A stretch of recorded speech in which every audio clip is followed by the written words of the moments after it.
ओम नमः शिवाय. श्री स्वामी समर्थ. मित्रांनो, कसे आहात तुम्ही सर्व? आशा करते तुम्ही सर्व आनंदात असाल. आणि जर का नसाल तर आजची ही कथा फक्त तुमच्यासाठी आणली आहे. कारण ही कथा शेवटपर्यंत ऐकल्यास सर्व दुःख नष्ट होतात. मनात जी कोणती इच्छा मनोकामना असते ती पूर्ण होते. श्रावण महिना हा महादेवांची पूजा आराधना करण्यासाठी खूप महत्त्वाचा आहे. हा महिना महादेवांची कथा ऐकल्याने, त्यांचे पूजन केल्याने आपल्याला इच्छित फळ प्राप्त होते. त्यामुळे ही कथा वगळण्याचा प्रयत्न करू नका. शेवटपर्यंत ऐका. वगळल्यास तुम्ही तुमच्यासाठी असलेले महत्त्वाचे आशीर्वाद गमावू शकता. कथा आवडल्यास कथेला मनापासून एक लाईक करा. आणि तुम्ही शिवभक्त असाल तर कमेंटमध्ये हर हर महादेव लिहायला विसरू नका. स्वामींचा जयघोष करायला विसरू नका. भाग्यवंत ठराल. जास्त विलंब न करता कथेला सुरुवात करूया. ही एक भगवान शिवाची सत्य कथा आहे, जी खूपच सुंदर आणि चमत्कारिक कथा आहे. तुम्हा सर्वांना विनंती आहे, मन लावून शेवटपर्यंत ऐका. एकदा एक शिवभक्त आपल्या गावातून केदारनाथ धामाच्या प्रवासाला निघाला. पूर्वी जाण्या येण्यास जास्त सोयी नसल्यामुळे तो पायी निघाला. वाटेत जो कोणी भेटला तो केदारनाथची दिशा विचारत विचारत जात असे. तो मनातल्या मनात भगवान शंकराचे ध्यान करत राहिला. त्याला चालत असताना महिने उलटले. शेवटी एके दिवशी तो केदारनाथ धामला पोहोचला. केदारनाथ मध्ये मंदिराचे दरवाजे 6 महिने उघडतात आणि 6 महिने बंद असतात. मंदिराचे दरवाजे बंद होत असतानाच तो तेथे पोहोचला. पंडितजींना प्रार्थना केली, कृपया दरवाजे उघडा आणि मला परमेश्वराचे दर्शन घेऊ द्या.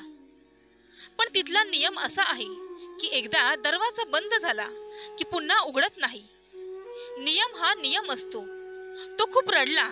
भगवान शिवांची वारंवार आठवण करून दिली की प्रभू, मला एकदाच दाखव. तो सर्वांना प्रार्थना करत होता, पण कोणी ऐकले नाही. पंडितजी म्हणाले, आता येथे 6 महिन्यांनी या. येथे दरवाजे 6 महिन्याने उघडतील. येथे 6 महिने बर्फ आणि थंडी असते. आणि सगळे तेथून निघून गेले. तो तेथेच रडत राहिला. रडत रडत रात्र पडून गेली आणि आजूबाजूला अंधार पडला. पण त्याला आपल्या शिवावर विश्वास होता की तो आपल्याला नक्कीच आशीर्वाद देईल. बरेच दिवस चालल्यामुळे त्याला खूप भूक आणि तहान लागली होती. त्याला कोणीतरी येत असल्याची जाणीव झाली. एक संन्यासी बाबा त्याच्याकडे येताना दिसला. तो संन्यासी बाबा त्याच्या जवळ येऊन बसला. संन्यासी बाबाने त्याला विचारले, बेटा, तू कुठून आलास? त्याने संपूर्ण कथा त्या संन्यासी बाबाला सांगितली आणि म्हणाले, बाबाजी, माझे येथे येणे व्यर्थ गेले. तेव्हा बाबाजींनी त्याला समजावून सांगितले आणि जेवणही दिले. आणि मग बाबा बराच वेळ त्याच्याशी बोलत राहिला. बाबाजींना त्याची दया आली.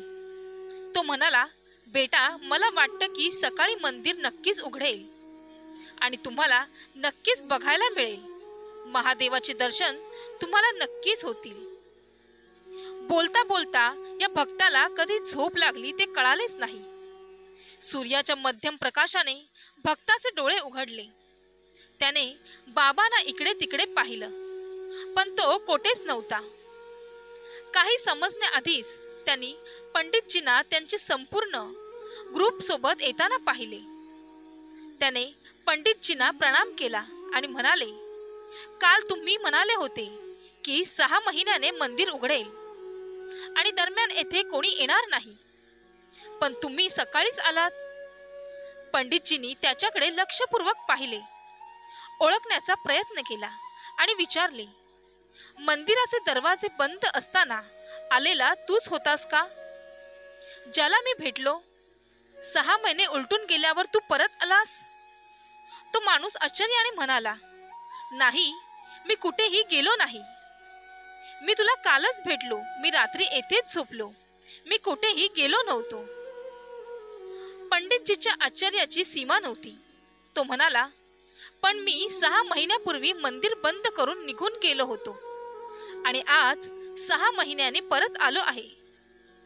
तुम्ही 6 महिने येथे कसे टिकणार? पंडितजी आणि सारी मंडळी हादरली.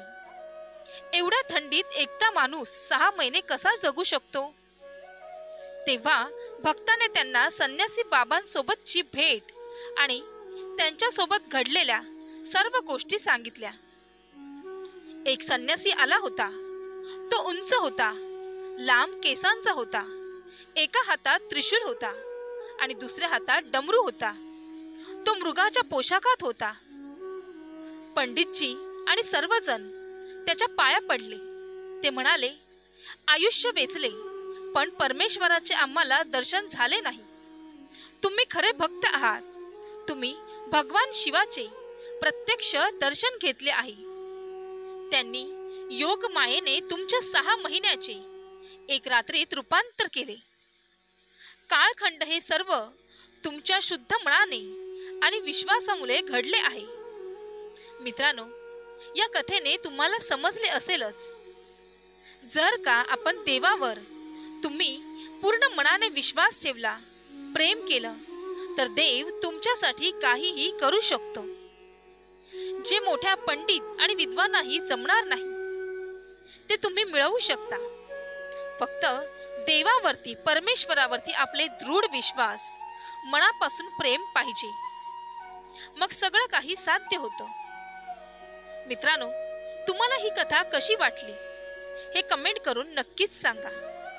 ही कथा तुमच्या प्रियजनांना नक्कीच शेअर करा, कारण तुमच्या एका शेअरने कोणीतरी भक्ती मार्गाला लागेल, कोणीतरी चांगल्या मार्गाला लागेल, कुणाचे कल्याण होईल आणि तुम्ही न कळत पुण्याचे भागीदार व्हाल. म्हणून तुमच्या प्रियजनांना ही कथा शेअर करायला विसरू नका. नक्कीच शेअर करा. आणि ही कथा शेवटपर्यंत ऐकल्याबद्दल धन्यवाद. तुमच्या सर्वांच्या चांगल्या इच्छा, चांगल्या मनोकामना पूर्ण हो, हीच महादेवांचरणी, स्वामींचरणी प्रार्थना.